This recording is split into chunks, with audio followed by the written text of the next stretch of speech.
PGI बनाने का काम किया, महिला यूनिवर्सिटी बनाने का काम किया, इस हरियाणा प्रदेश में रोजगार दे, इस हरियाणा प्रदेश बीमारियों से मुक्त रहे, हरियाणा प्रदेश में रोजगार और विकास तरक्की करे। इस सरकार का एक झूठा नारा है, सबका साथ सबका विश्वास। इंडिया न्यूज हरियाणा के मंच पर लगातार दिग्गजों का तांता लगा हुआ है और आज इस वक्त हमारी पॉडकास्ट में मौजूद है इंदुराज नरवाल, जो कांग्रेस से विधायक हैं। बहुत बहुत स्वागत है आपका। बहुत बहुत धन्यवाद इंडिया न्यूज हरियाणा का, आपने मौका दिया लोगों के रूबरू होने का। सोनीपत से आप आते हैं, सोनीपत से मैं भी आती हूँ और सोनीपत को काफ़ी करीब से मैंने देखा है। एजुकेशन हब एक तरह से सोनीपत को माना जाता है। आप सोनीपत को किस तरह देखते हैं? क्योंकि दिल्ली एनसीआर में आता है, नज़दीक है, तो बहुत सारी सहूलियतें मिलती भी हैं। कितना विकास हुआ और एक विपक्ष के तौर पर आपको कितना चैलेंजिंग या सरकार सपोर्टिव लगती है, कितना साथ मिलता है? देखिए, इस सरकार का एक झूठा नारा है, सबका साथ सबका विश्वास, ये नारा इस बीजेपी का। लेकिन अगर किसी ने क्षेत्रवाद या किसी ने भाईचारा अगर किसी ने किया तो वो बीजेपी की सरकार। आपने देखा 10 साल से बीजेपी की सरकार है।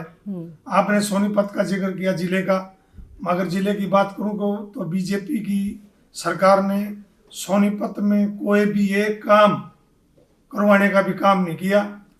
अगर मैं अपनी सरकार की बात करूं, 10 साल जब हमारी सरकार थी, आदरणीय चौधरी भूपेंद्र हुड्डा जी मुख्यमंत्री थे, तो आपने देखा सोनीपत जिले में 5 यूनिवर्सिटियां बनाने का काम किया, पीजीआई बनाने का काम किया, महिला यूनिवर्सिटी बनाने का काम किया, और बीजेपी ने एक भी काम किसी कहने को नहीं किया।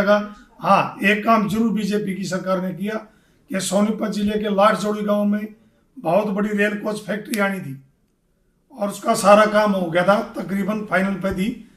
तो बीजेपी की सरकार आई तो उसको यहाँ से उठा के गुजरात लेके जाने का काम जरूर बीजेपी की सरकार ने इस सोनीपत के लिए हरियाणा प्रदेश के साथ भेदभाव करने का काम जरूर 10 साल में। तो आप आरोप लगा रहे हैं कि बीजेपी ने सोनीपत के साथ भेदभाव किया? बिल्कुल, इसमें कोई शक नहीं।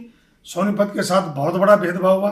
रेल कोच फैक्ट्री बहुत बड़ी फैक्ट्री होती है, वहाँ हजारों युवाओं ने रोजगार मिलता और हरियाणा सोनीपत का तो विकास होता ही, हरियाणा प्रदेश का भी विकास होना उसका तय था। लेकिन बीजेपी एक षड्यंत्र के तहत कि इस देश का प्रधानमंत्री गुजरात से आता है। आरोप तो बीजेपी भी लगाती है। आज तक संगठन नहीं बन पाया है, जीतते जीतते कांग्रेस हार गई, अभी तक नेता विपक्ष तय नहीं हो पाया। क्या कमियां रह जा रही हैं? देखिए, आपने विकास की बात की, विकास की बात में बड़ा भेदभाव का मैंने जिक्र इसलिए किया कि हरियाणा और सोनीपत के युवाओं के साथ बड़ा भेदभाव किया। आपने संगठन का जिक्र किया, संगठन में मैं जरूर मानता हूँ हमारी कमियां रही हैं कि लगातार 10 साल से हमारी कांग्रेस पार्टी का संगठन नहीं है, और उन कमियों को मैंने तकरीबन दूर कर लिया है। और जल्दी आपने इस हरियाणा प्रदेश में जो संगठन की बात करी, चाहे वो ब्लॉक स्तर से हल्का जिला स्तर तक, आपको जल्दी संगठन देखने को मिलेगा। और इन गलतियों से हमने बहुत कुछ सीखा है कांग्रेस पार्टी ने, वो आपने जल्दी से मिलेगा। कांग्रेस पार्टी ने गलतियों से सीखा है। एक और चीज़ है जो पिछले कुछ सालों में हमने देखी है कि हर चीज़ बीरबल की खिचड़ी की तरह हो जाती है।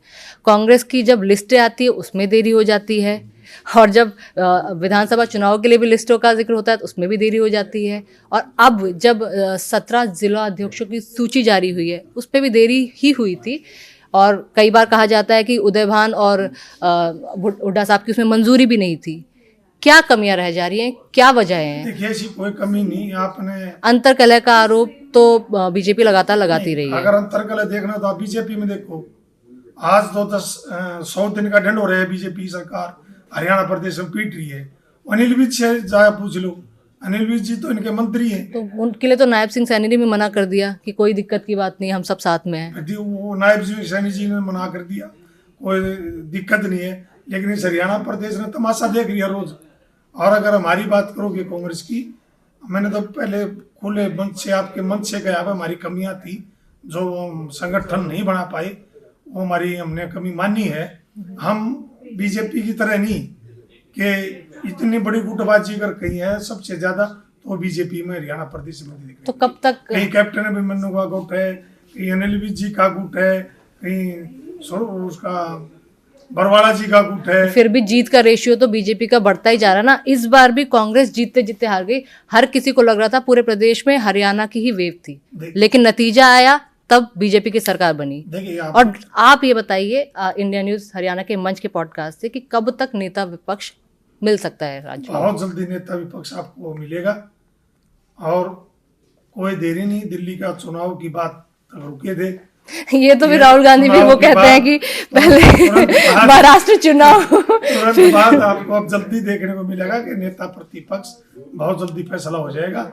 बजट सत्र आने वाला, बजट सत्र से पहले पहले नेता प्रतिपक्ष ये सिर्फ पार्टी के लिहाज से नहीं, ये जनता के लिहाज से भी बहुत इंपॉर्टेंट है, बहुत महत्वपूर्ण है, क्योंकि विपक्ष को मुद्दे रखने का काम जनता ने सौंपा है। सदन में तो मुद्दे आप लोग रखेंगे। इस बात में कोई शक नहीं।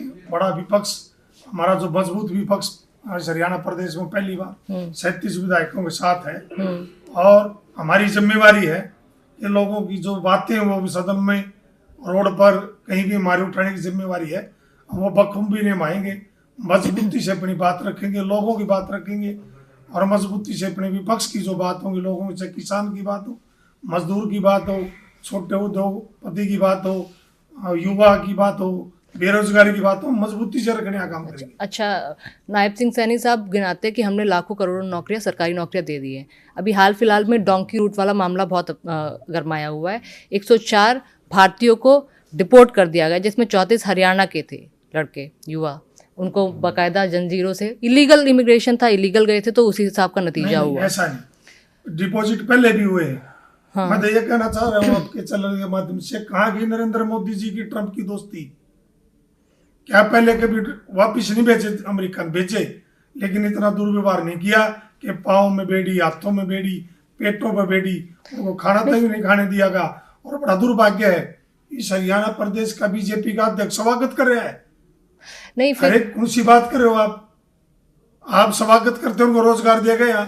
नहीं, इस चीज को लेकर तो जयशंकर विदेश मंत्री जी ने खुद साफ किया कि वो जो तरीका था उसी तरीके से उनको भेजा गया। आज पहली बार नहीं भेजा गया, उन्होंने तो बाकायदा पार्लियामेंट में आंकड़े पेश कर दिए। नहीं, आंकड़े पेश मान ली, मैं माने उस बात ने कि पहले भी कई बार ऐसा हुआ है, लेकिन ऐसा कभी नहीं हुआ कि युवाओं की, हमारी बेटियां भी थी, हमारी बहनें भी थी, उनको हथकड़ी लगाएगी, हाथों में पैरों में बेड़ी डालेगी, पेट पे बेल बांधी गई और जिस जहाज में उनको लेके आ गया। क्या हमारे देश के पास जहाज नहीं थे? क्या हमारे देश के प्रधानमंत्री ने युवाओं को अपने जहाज विमान में लेकर नहीं आना चाहिए था? उस विमान में ले गए जो मिलिट्री का विमान था, उसमें एक वॉशरूम था, उनके हाथ तक नहीं खोले गई। इससे बड़ा दुर्भाग्य क्या होगा इस देश का और प्रदेश का?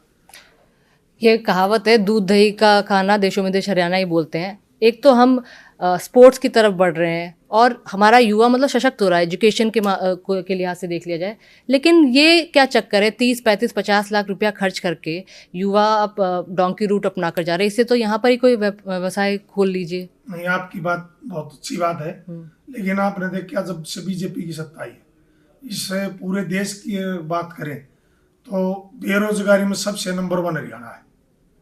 और आज गरीबी की बात कर लो, ये बड़ी बड़ी बातें करें, 76% लोग गरीबी रेखा में आ गए।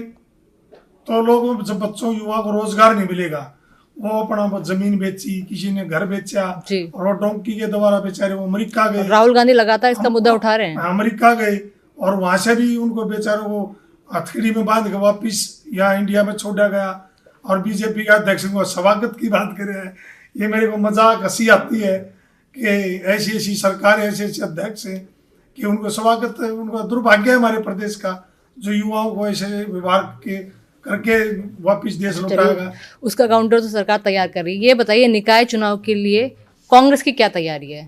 अभी मोहन भदौली साहब और ये रणबीर गंगवा साहब मुहर लगा के गए कि हम जीतने वाले हैं। आप क्या कहेंगे? इनकी तो ये ना एक बड़े षड्यंत्र की सरकार है। अगर आज अब भी आप देखोगे, तीसरी बार गया ढिंढोरा पीट रहे हैं कि तीसरी बार बीजेपी बड़े बहुमत से सरकार। आप आज भी हरियाणा प्रदेश में किसी जनमानस से जाके पूछिए, हर आदमी कहेगा हमने वोट तो कांग्रेस को डाली थी। ये सरकार कहाँ से आ गई? आज तो नतीजों में तब्दील क्यों नहीं हो रही अगर वोट डाले थे तो? षड्यंत्र की सरकार। आपने देखा कि मशीनों में गड़बड़ी, कि सरकारी मशीनरी का दुरुपयोग, पैसे बांटे गए। निकाय चुनाव जीत जाएगी कांग्रेस। आपको इस बात का संबित होगा कि अगर मैं विरोध दल की बात करूं तो मेरे खिलाफ बड़ा षड्यंत्र रचा हर विधानसभा में। आप हजारों पैसे एक वोट के दिए गए, वोट खरीदी गई, दारू बांटे गई, पैसे बांटे गए, सूट जम्पर बांटे गए महिलाओं को, इससे हथिया के सरकार ले गया है। सोनीपत तो हमेशा से कांग्रेस का ही गढ़ रहा था, तो फिर जब आपका गढ़ था तो फिर ये षड्यंत्र हो कैसे गया? षड्यंत्र तो षड्यंत्र है, षड्यंत्र के आगे तो कोई चारा नहीं। हम तो कह रहे हैं बार बार, और इस देश की सरकार और प्रदेश की सरकार ने माननी चाहिए कि हर विपक्ष में जो बैठा है, चाहे हम कांग्रेस पार्टी है, चाहे क्षेत्रीय दल है, वो हर क्षेत्रीय दल हो चाहे कांग्रेस पार्टी हो, एक ही बात करिए। आप अगर ये मानते हो कि भाई बीजेपी ने काम किया है, बीजेपी अपने दम पर आई है, तो आप बैलेट पेपर से चुनाव क्यों नहीं कराएंगे? करा लेने चाहिए, इसमें क्या दिक्कत है? अभी बजट आने वाला है, सोनीपत के क्या मुद्दे आप उठाएंगे सदन बहुत में? बड़े मुद्दे हैं। क्या क्या? इस हरियाणा प्रदेश की सोनीपत का आपने जिक्र किया, आप सोनीपत में देखोगे कोई भी सड़क, चाहे कोई मेन सड़क हो, चाहे मैं अपने गोवाना की बात करूँ, गोवाना से स्पीडोक रोड की बात हो, गोवाना से जोलाना रोड की बात हो, गोवाना से मैम रोड की बात हो, गोवाना से खरगोदा रोड की बात हो, सोनीपत से जितने भी रोड और निकलते हैं, एक अपना ये बनने लग रहा खाली सोनीपत गोवाना और जींद ग्रीन रोड, इससे छोटे जितने भी पीडब्ल्यूडी के रोड, स्टेट हाईवे है, चाहे गांव से गांव के रोड है, आप जाके देखना। अगर आप जाओगे गाड़ी में कमर में दर्द ना हो जाए तो मेरे को आगे पकड़ लेना। आपने सड़कों में गड्ढे तो देखे होंगे, लेकिन गड्ढों में सड़क अगर कहीं देखनी है तो सोनीपत डिस्ट्रिक्ट में और हरियाणा प्रदेश में जाके देखिए, इतना बुरा हाल है। किसी भी सड़क पर आप जाके, आप लग्जरी गाड़ी में भी जाओगे तो भी आपकी कमर में झटका जरूर लगेगा, और बहुत बुरा हाल है सड़कों का, गांव में गलियों का, गंदे पानी की निकासी का, तालाबों की अगर आप बात करोगे, इन्हें एक बड़ा षड्यंत्र रचा कि हम वो तालाब का कोई नाम रखा था, उसमें बहुत बड़ा घोटाला है। एक भी गांव में, किसी भी गांव में जाओगे आप, कोई भी तालाब देखो गंदे पानी से सड़े हुए हैं, और बहुत भयंकर बीमारी इस हरियाणा प्रदेश में आपके चैनल के माध्यम से मैं कहूँगा, आपसे भी कहना चाहूँगा, आप इस मुद्दे के लेके बड़े जागृत करने का आपने काम करना चाहिए सरकार को भी। आज हमारा हरियाणा प्रदेश को जो ये कैंसर की बीमारी है, इससे बहुत बड़ा पीड़ित है, और सबसे बड़ा कारण अगर कोई है तो पीने के पानी, जो गंदा पानी इस हरियाणा प्रदेश को पीने को मिल रहा है, सबसे बड़ा कारण है। आज पंजाब से भी आके निकल गया कैंसर में। हम रोज लोगों के दुख सुख में जाते हैं, मैं सच्चाई बताता हूँ आपके चैनल के माध्यम से। आज 30 से 40% मौतें कैंसर के कारण है, जहर पिलाया जा रहा लोगों को। आज सरकार ने सबसे अगर बड़ा काम ये करना चाहिए तो स्वच्छ पानी, स्वच्छ जल देने का काम करना चाहिए, ताकि ये हरियाणा प्रदेश का युवा बुजुर्ग कैंसर की बीमारी से बच सके। तो हम उम्मीद करते हैं कि आप बड़ी मजबूती से ये मुद्दे उठाएं। महाकुंभ चल रहा है, महाकुंभ में डुबकी लगाने जाएंगे? बिल्कुल जाएंगे। मैं तो हर कोई कुंभ नहीं छोड़ा जब से मैंने ये जब से मैं होश में आया हूँ, चाहे हरिद्वार का कुंभ था, चाहे पहले कोई और कुंभ था, हर कुंभ में जाते हैं। और सभी कांग्रेस के विधायक और इस हरियाणा प्रदेश के उज्जवल भविष्य भाई दीपेंद्र हुड्डा जी के नेतृत्व में जल्दी हम कुंभ लाने जा रहे हैं, डुबकी लगाएंगे। वहाँ गंगा मैया से, तीनों गंगा, जमुना और सरस्वती, त्रिवेणी जहाँ है, वहाँ डुबकी लगा के प्रार्थना करेंगे कि इस देश और प्रदेश की सरकार को अच्छा उनको सोच दे। उस प्रार्थना में ये भी ऐड कर लेना कि युवाओं को इस हरियाणा प्रदेश में रोजगार दे, इस हरियाणा प्रदेश बीमारियों से मुक्त रहे, हरियाणा प्रदेश में रोजगार और विकास तरक्की करे। तो उस प्रार्थना में ये भी ऐड कर लेना कि जल्दी से जल्दी हमारा नेता भी तय हो जाए। नहीं, इस बात में तय जल्दी तय होगा, उसमें डुबकी लगाने की जरूरत नहीं है।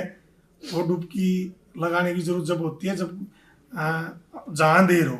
अंधेर नहीं है, देर जरूर थी हमारे वहाँ, हमारी पार्टी में, लेकिन जल्दी वहाँ आपको नेता प्रतिपक्ष देखने को मिलेगा। चलिए, हम उम्मीद करते हैं एज ए अपोजिशन लीडर आप सारे मुद्दे मजबूती से सदन में उठा पाए। बहुत बहुत शुक्रिया हमारे साथ जुड़ने के लिए। थैंक यू जी, बहुत राम राम।